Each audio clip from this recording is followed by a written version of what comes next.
Hello and welcome to OSBT Standard Procedure 36, Confined Space Entry Employee Education.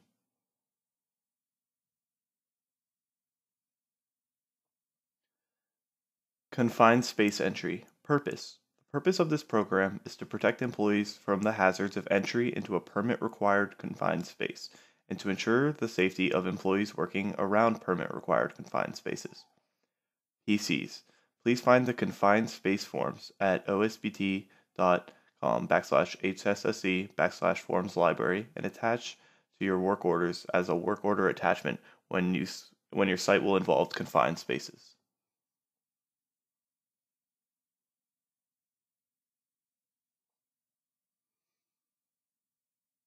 Authorized attendant. The duties of the authorized attendants include, but not limited to, the following. Know the hazards, including information on the mode of exposure, inhalation, dermal exposure, signs of symptoms, and consequences of the exposure. Be aware of possible behavioral effects in entrance due to the exposure. Know the number and identity of entrants in the space at all times.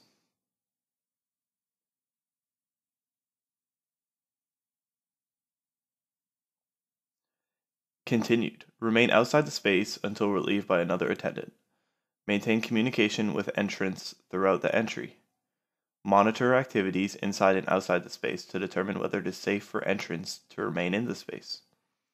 Perform air monitoring and surveillance of the confined space prior to or during the entry into a confined space.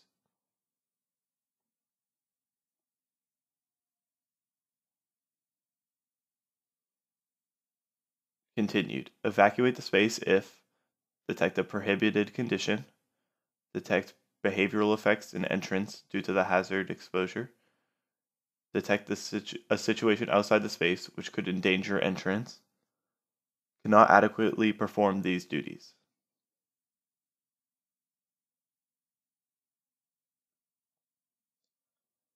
Summon rescue emergency services if entrants may need assistance to escape. While entry is underway, warn unauthorized persons to stay away from the space. Advise them to exit if they have entered the permit space. Inform entrance and entry supervisor if unauthorized persons have entered the space.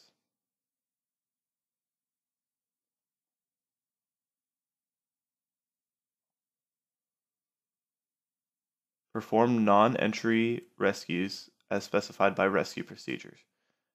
Perform no duties that may interfere with the primary duty of monitoring and protecting authorized entrants, and never enter a permit space to attempt a rescue.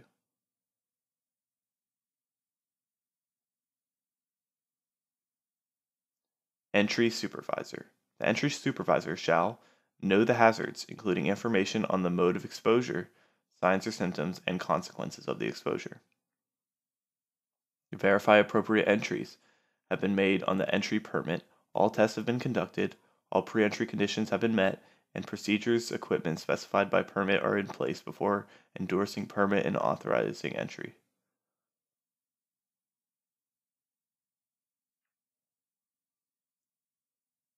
Entry supervisor continued. Terminate entry and cancel permit when tasks are completed or when a condition is not allowed by the permit arises.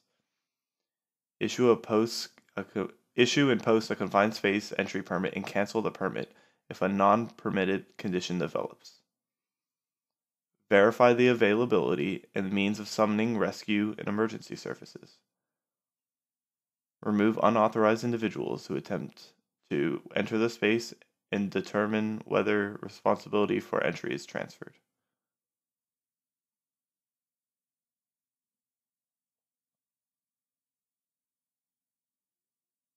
Permit Required Confined Space Program. The Permit Required Confined Space Program is established to implement the measures necessary to prevent unauthorized entry, identify and evaluate hazards of permit spaces before employees enter them, develop and implement the means, procedures, and practices necessary for safe permit space entry, operations, including but not limiting to the following: specify acceptable entry conditions, isolating the permit space.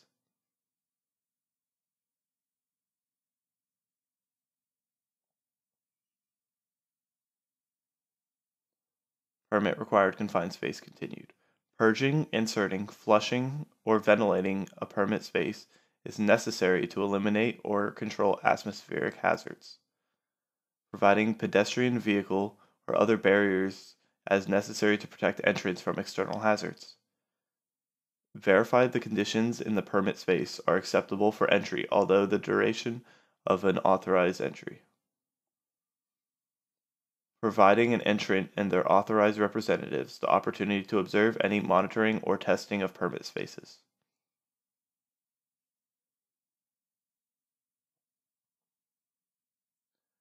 The project coordinator ensures that employees use PPE properly, testing and monitoring equipment, ventilating equipment, communications equipment, personal protective equipment, lighting equipment, barriers and shields as required, equipment such as ladders needed for safe ingress and egress, rescue and emergency equipment, and other necessary equipment.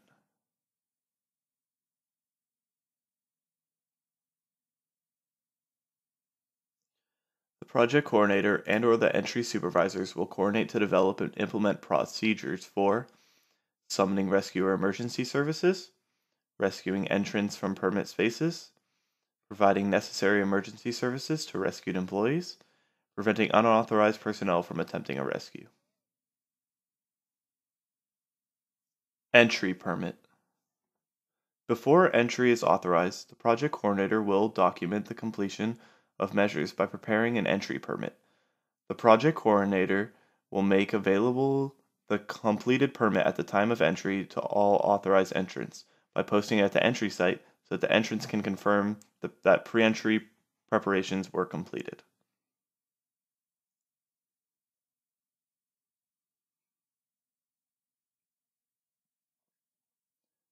Entry permit continued. The duration of the permit may not exceed the time required to complete the assigned task or job identified on the permit. The entry supervisor will terminate entry and cancel the permit when the entry operations covered by the entry permit are complete, or a condition that is not allowed under entry permit arises in and near the permit space.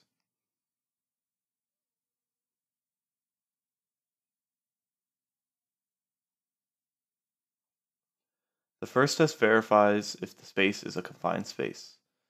For an enclosure to be considered a confined space, it must meet the definition of a confined space as outlined in the definition section of this procedure. Clarification.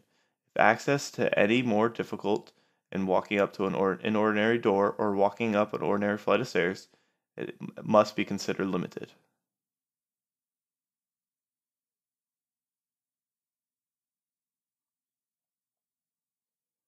The second test determines the type of confined space it is. Permit required confined spaces are confined spaces that are hazardous to enter unless special precautions are taken.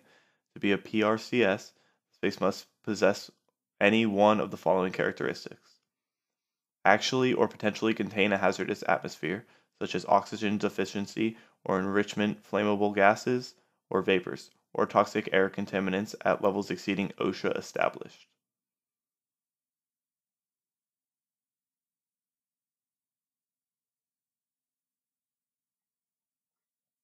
The second test determines the type of confined space it is. Poses a potential for engulfment by liquids or finely divided solids that surround the entrant or be aspirated into the lungs. Has inwardly converging walls that taper into a small cross-sectional area that can tap an entrant. Presents other serious health or safety hazards such as unguarded mechanical equipment, energized conductors, temperature extremes, or hazardous radiation.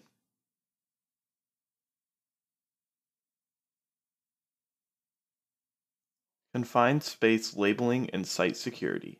Signs or labels identifying each space as either non-permit required or permit required, per the assessment above, shall be permanently affixed outside of each opening leading to the space. Sign wording shall comply with OSHA 1910.146 C2. Additionally, each entry post or access to confirmed space shall be secured such to prevent unauthorized access.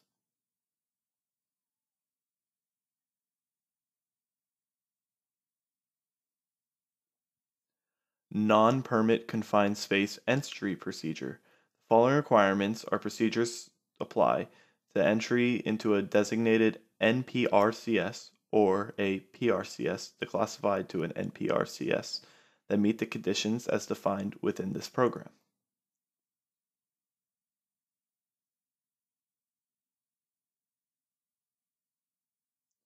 Any conditions making it unsafe to remove an entrance shall cover be eliminated before the cover is removed. When entrance covers are removed, the opening shall be promptly guarded by a railing, temporary cover, or other temporary barrier that will prevent an accidental fall through an opening that will protect each employee working in the space from foreign objects entering the space. The entry supervisor will coordinate any joint NPRCS entries made with outside contractors to ensure this procedure is understood and followed by all involved parties.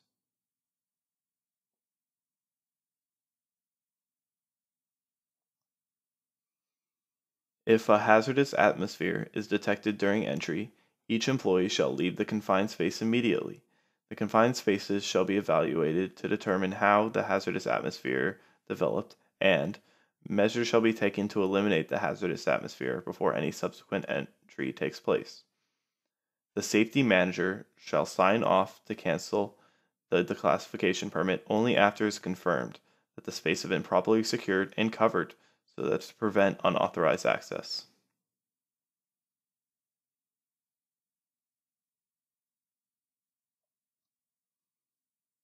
Permit Required Confined Space (PRCS) Entry Procedure.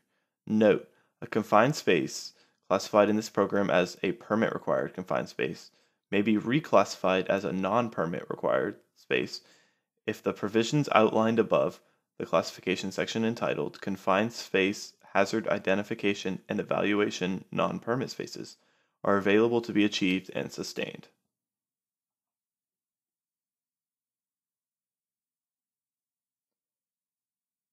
Pre-entry. The following procedures shall be performed to verify that acceptable entry conditions exist before a confined space entry permit will be completed and entry to a PRCS will be permitted. A safety meeting will be conducted with employees involved in the entry to review. A sign shall be posted at the entrance to permit required confined space containing the following language: Danger, confined space, entry by permit only.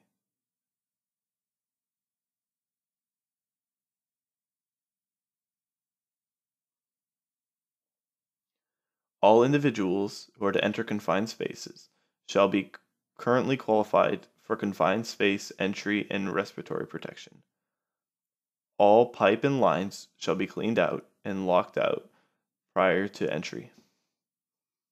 All electrical and mechanical equipment shall be disconnected and or de-energized and locked and tagged out.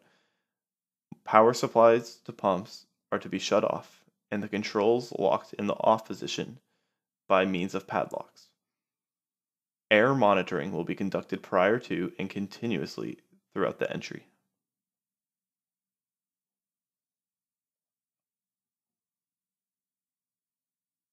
The safety manager shall be notified before entry into hazardous atmospheres to review confined space procedures.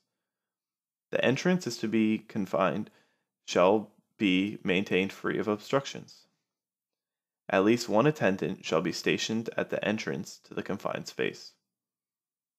If ventilation is required during confined space work, in order to minimize concentrations of air contaminants and to maintain the oxygen content at safe levels in the confined space.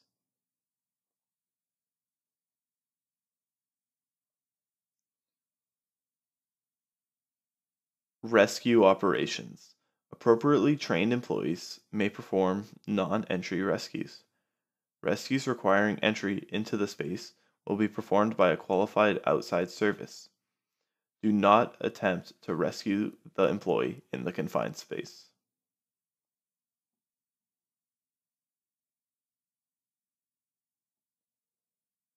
Training. Internal initial training is dependent upon the type of confined space entries permitted by work order in the program and shall be performed prior to permitting or authorizing the employee to enter a confined space. Internal refresher training is dependent upon the type of confined space entry permitted by the work order.